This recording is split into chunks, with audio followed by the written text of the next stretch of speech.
ভারতবর্ষে শেষ কবে দেখেছেন ভারত সরকার 50টা জেসিপি এবং 2000 পুলিশকে নিয়ে বাংলাদেশের এক অনুপ্রবেশকারীদের বস্তি সম্পূর্ণভাবে গুড়িয়ে দিয়েছে? এই রকম কড়া পদক্ষেপ ভারত সরকার কিন্তু সাম্প্রতিক সময় নেয়নি। অনুপ্রবেশকারীদের আইডেন্টিফাই করেছে ভারত সরকার, অনুপ্রবেশকারীদের বাংলাদেশে পাঠানোর ব্যবস্থা করেছে ভারত সরকার, কিন্তু কোনো অবস্থাতেই বাংলাদেশের অনুপ্রবেশকারীদের একটা ঝুপড়ি বস্তি সম্পূর্ণভাবে বুলডোজার দিয়ে মাটির সঙ্গে মিশিয়ে দিয়েছে। এই ভয়াবহ দৃশ্য ভারতবর্ষে সম্প্রতি কিন্তু দেখা যায়নি, যা দেখা গেল কাল। কি হলো আসল ঘটনা?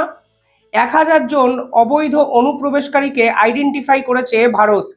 তার মধ্যে 850 জনের কাছাকাছি থাকতো সুরাটে, এবং বাকি জন যারা ছিলেন তারা কিন্তু গুজরাটের আহমেদাবাদে থাকতো। সমস্যাটা হলো, এই ক্ষেত্রে সব থেকে বড় একটা প্রশ্ন উঠে যায় ভারতের সুরক্ষার ক্ষেত্রে, ইন্টেলিজেন্সের ক্ষেত্রে।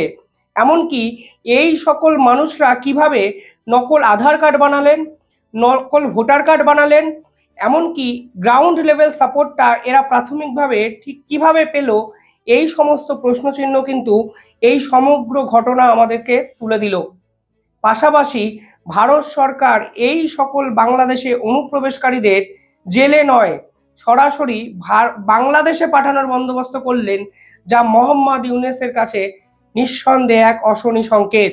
जैसा कि आप जानते हैं, आसपास चंडोला तालाब है और इस पे पहले भी कामगिरी 2009 में की गई थी। फिर से इन लोगों ने गैर कायदेसर मिलकत स्थापित की है। अभी एएमसी ने जो सर्वे किया उसमें पाया है कि इन्होंने जो तालाब की जमीन है, जो सरकारी जमीन है, उस पे मिट्टी डाल के झोपड़े बनाए हैं। পাশাপাশি ভারতের পক্ষ থেকে ঘোষণা করে দেওয়া হলো, ভারত সরকার foreigners and immigration act establish করে দিয়েছে। অর্থাৎ যে সকল পাকিস্তানিরা লুকিয়ে আছেন ভারতে, তাদেরকে অবিলম্বে এই দেশ ছেড়ে যেতে হবে। এমনকি যে সকল পাকিস্তানি এবং বাংলাদেশিদের ভারত সরকার খুঁজে পাবে, তাদের ন্যূনতম 3 লক্ষ টাকা ফাইন এবং 3 বছরের জন্য জেলে ঢোকাতে বাধ্য থাকবে সরকার। के द्वारा ये आज डिमोलिशन की कामगिरी की जा रही है। पुलिस, ताकि जान हानि ना हो और कोई लॉ एंड ऑर्डर स्थिति ना उत्पन्न हो, उसको ध्यान में लेके पुलिस बंदोबस्त रखा गया। লাস্ট ওয়ার্নিং ভাবতে পারেন, কিন্তু হঠাৎ করে বাংলাদেশের অনুপ্রবেশকারীদের নিয়ে কেন পড়ল ভারত সরকার? কিসের জন্যই বা এই ভারত এবং পাকিস্তানের যুদ্ধের আবহে বাংলাদেশকে টার্গেট করতে শুরু করলো ভারত? কারণ আছে। তার আগে ছোট্ট একটা ভিডিও ফুটেজ আমি দেখাতে চাই। সেই ভিডিও ফুটেজে দেখা যাবে পাকিস্তানের হাই কমিশনার বাংলাদেশের পররাষ্ট্র উপদেষ্টার সঙ্গে মিটিং থেকে বেরোচ্ছেন, কিন্তু সাংবাদিকদের সম্মেলনে তিনি কথা বলবেন না, তিনি দৌড়ে দৌড়ে গাড়িতে উঠে যাচ্ছেন। There's nothing to share at all. Did you discuss? This was just a routine discussion. Did you discuss anything regarding Indo-Pakistan? No.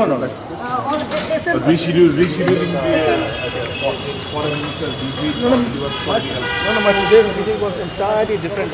It was nothing to do with the visit. It was purely a different context. Thank you. Have a good day. একভাবে তো মনে হলো তিনি এই পুরো বিষয়টিকে গোপন রাখতে চেয়েছিলেন, তিনি সাংবাদিকদের এড়িয়ে যেতে চেয়েছিলেন, কিন্তু বাংলাদেশের কিছু সাংবাদিক তাকে বুম এগিয়ে দেন এবং তাকে ঘিরে ফেলেন। তিনি গাড়িতে ওঠার আগে কিছু কথা বলে যান। তিনি বললেন তিনি বাংলাদেশের সঙ্গে এই মুহূর্তে রুটিন বৈঠক করেছেন। প্রশ্ন উঠল অনেক, কি এমন রুটিন বৈঠক এই মুহূর্তে পাকিস্তানের করার প্রয়োজন হলো বাংলাদেশের সঙ্গে? বাংলাদেশ তো পাকিস্তানকে অস্ত্র দেয় না। তারা চায়নার সঙ্গে বৈঠক করেছেন, আমরা ভিডিও করেছি। তারা চায়নার স্বরাষ্ট্রমন্ত্রীর সঙ্গে কথা বলেছেন। চায়না এই পাকিস্তানকে মিসাইল দিচ্ছেন, আমরা খবর করেছি। তারা তুর্কির সঙ্গে কথা বলেছেন, যদিও অস্ত্র দেয়নি তুর্কি বলছে। সে সকল কথা তো আমরা বুঝতে পারছি, কিন্তু বাংলাদেশের সঙ্গে হঠাৎ করে কিসের রুটিন বৈঠক করার প্রয়োজনীয়তা অনুভব করলো পাকিস্তান? বাংলাদেশি বা ভারতের বিপক্ষে ঠিক কি চক্রান্ত করছে পাকিস্তানকে সঙ্গে নিয়ে? এই প্রশ্ন কিন্তু দিনভর কালকে ভারতবর্ষের একাধিক বিশেষজ্ঞ তুললেন, এবং এই ভিডিও ক্লিপিংস যেখানে দৌড়ে দৌড়ে ভারতের এই মিডিয়া এড়িয়ে যেতে, ভারতের সমালোচনা এড়িয়ে যেতে পাকিস্তানের হাই কমিশনার পালিয়ে গেলেন এবং পালিয়ে বাঁচার চেষ্টা করলেন। আমি বলছি বিশেষজ্ঞরা কি বলছেন। যদি এই মুহূর্তে যুদ্ধ হয়, সাউথ ইস্ট এশিয়ার পলিটিক্যাল জিওগ্রাফিক্যাল সিচুয়েশনটা আপনারা ভাবার চেষ্টা করুন। ভারতবর্ষকে সাহায্য করবে বিশ্বের একাধিক দেশ, যদিও পাকিস্তানের সঙ্গে যুদ্ধ করার জন্য ভারতের যা মিলিটারি অ্যাসেট তাতে কোনো দেশের সাহায্য লাগবে না।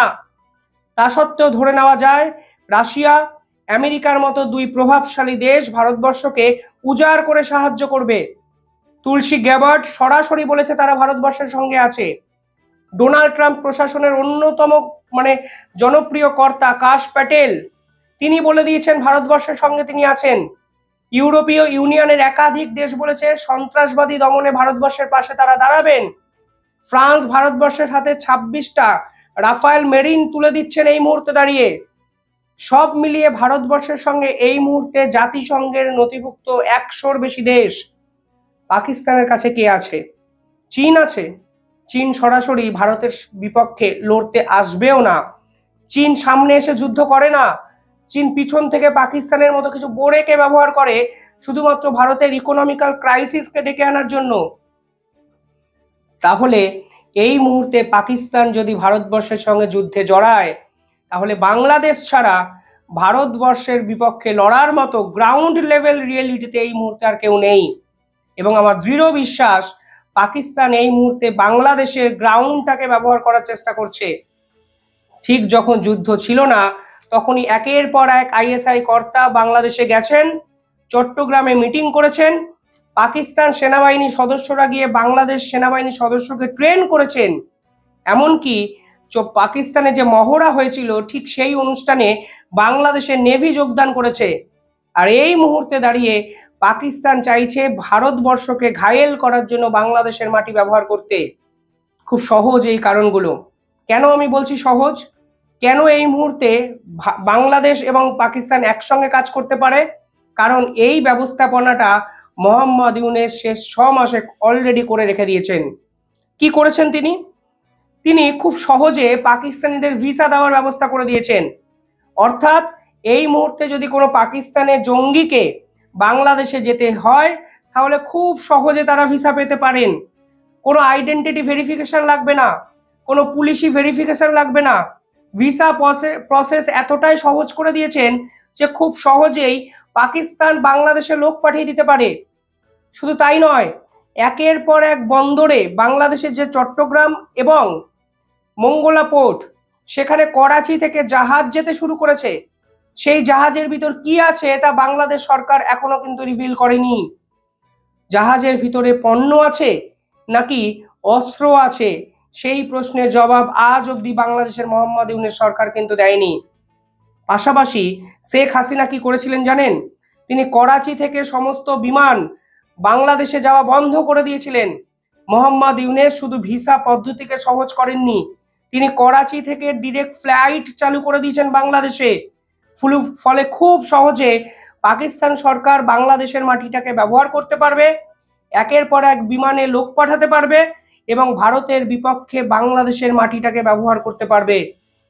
শুধু তাই নয়, এই মুহূর্তে বর্ডার এরিয়া যদি দেখেন তাহলে দেখবেন ভারত এবং বাংলাদেশের বর্ডার এরিয়ার সবচেয়ে দীর্ঘতম বর্ডার। পাকিস্তান চাইবে ভারতবর্ষের মিলিটারিকে যত বেশি বর্ডার এরিয়াতে ভেঙে দেওয়া যায়। অর্থাৎ জিওপলিটিক্যাল সারফেসে জিওগ্রাফিক্যাল বর্ডার এরিয়া একটা দেশের অ্যাডভান্টেজ বা ডিসঅ্যাডভান্টেজ এটা কিন্তু নির্ভর করে একটা দেশের।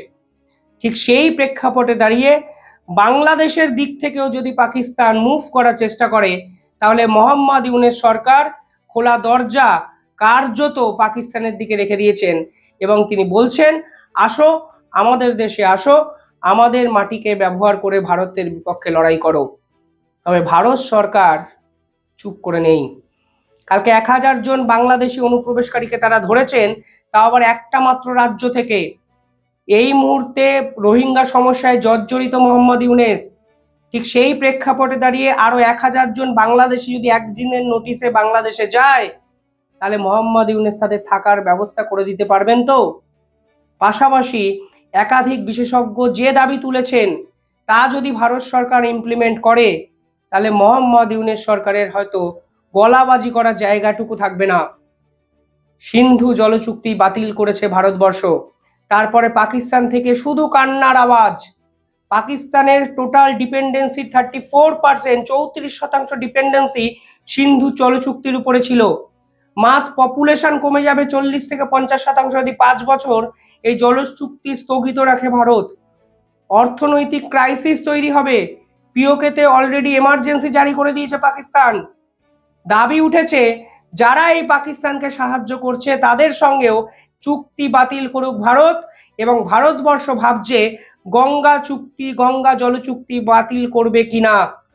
1996 সালে হওয়া এই চুক্তির মেয়াদ শেষ হচ্ছে 2026-এ।